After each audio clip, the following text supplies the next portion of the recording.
Thank you so much. And let's talk about some of those questions that Jim just raised with Congresswoman Ileana Ros-Lehtinen of Florida, a member of the House Foreign Affairs Committee. Thank you so much for coming on, Congresswoman. Thank you, Pamela.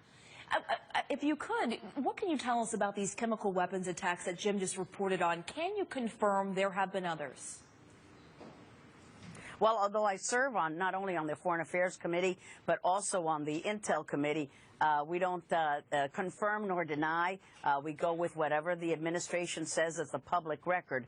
But I will say that it's very disheartening that we have an administration that has said very clearly early on that the use of chemical weapons would be a red line, that we would not accept it when anyone would use it. We were discussing then Assad's use of chemical weapons against his own people. Then it was confirmed that he had in fact used it time and time again, and then we chose to look the other way. So now we have this new development. What is the United States prepared to do? What will the administration do? What will they bluff and say they will do and not accept, and yet end up doing nothing at all? It's disheartening, to say the least. And Congresswoman, I don't know that you can see these images we're putting up right now, but we're looking at video now of what was reportedly an ISIS chemical attack on Kurdish Peshmerga.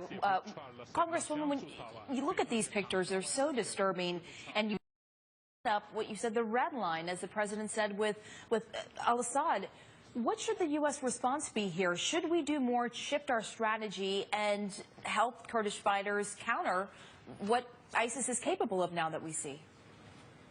Absolutely. You know, people have said we don't want to be drawn into another battle.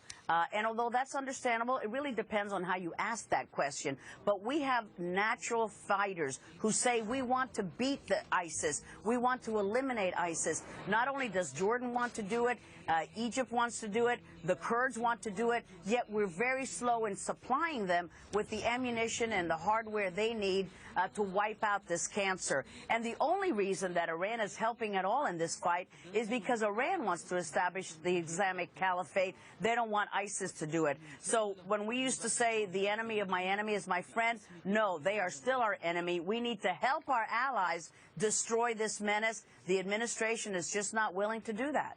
Okay, Congresswoman Ros-Lehtinen, stick around because it was a historic day in Cuba. We're going to talk